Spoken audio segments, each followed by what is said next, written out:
Darkest Hour. I can't think of the director's last name right now.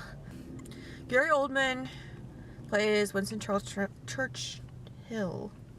He was really good. Like you couldn't tell like it was Gary Oldman. The makeup and prosthetics were really done really well. He could get his voice very close to Churchill's voice. He had all the eccentricities, all the little quirks that came with Churchill. So I'm kind of a World War II buff. I also like World War I, but World War II is like where a bunch of stuff kind of came together. A lot of things were going on, and there's a huge swath of history. So I want to say like this film is kind of complementary to Dunkirk, because this is also kind of taking place at the same time as Dunkirk was going on.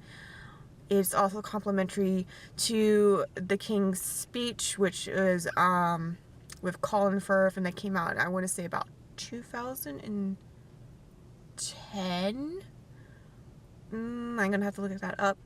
And also, I want to say it's complementary to The Crown, because John Lithgow also gave a really good performance of Winston Churchill, and it felt like I was watching an episode of The Crown, which, if you've not seen The Crown, is a very good series on Netflix. It's about to come out with season 2. This was a very tense and tight drama. It took place over the course, I want to say, about 2 or 3 weeks of just one little snippet of going into what would become World War II. At this point of time, England has yet to declare full-scale war against Germany, but Germany is on its warpath to take over most of Europe. So they're just starting to invade France. So it's shot really gritty. Cinematography was great. The music was great. They had some really classical tracks that they used, but a lot of the music was original. And surprisingly, I couldn't think of her name until I saw the credits, but Lily James plays Churchill's secretary. And I kept thinking in the back of my head, I know who she is. I know who she is. She looks familiar. It's because she's not blonde. I'm used to her being blonde. But yeah, she was very well. Whoever played Churchill's wife was really good too. She also looked like the lady that played Churchill's wife in The Crown. I'm pretty sure it's not the same actress, but they look really similar. She was good too. So the important thing to also understand is people did not like Churchill. The parliament that he was elected to serve did not like him. He was basically, they only elected him because they needed to form a majority government, which, if you want to get more involved with like British Parliament and all that craziness, look at what, like, pretty much you got to look at what's happening with the Parliament in your Britain today. It's kind of like that, where they have to have like a majority coalition basically to have a functioning government, or it's like really hard to get anything done.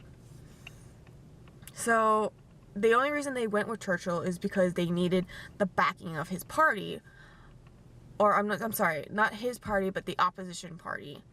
And so you got these people like Neville Chamberlain and Viscount Halifax, who are kind of trying to like plot against Churchill, but like it's the worst case scenario because they're trying to get their troops out of France, but the Germans are kind of closing in, and like there's no really good scenario out of it, and Churchill's kind of like, look, we gotta do this because we just gotta do it, because we can't surrender to the Germans because there's no negotiating with them. Like, Hitler's not gonna stop.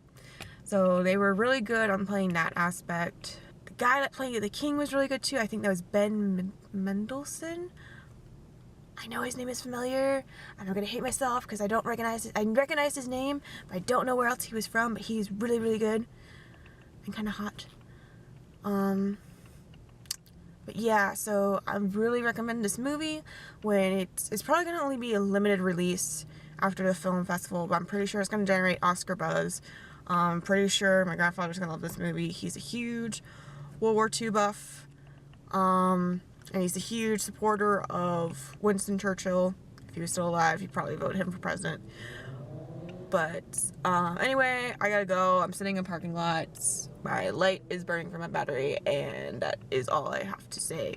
I have a bunch of reviews up of other HIFF films you should probably check out on my website, my blog, and of course HBU at HIFF, and quite possibly the Hawaii News Pacific Network.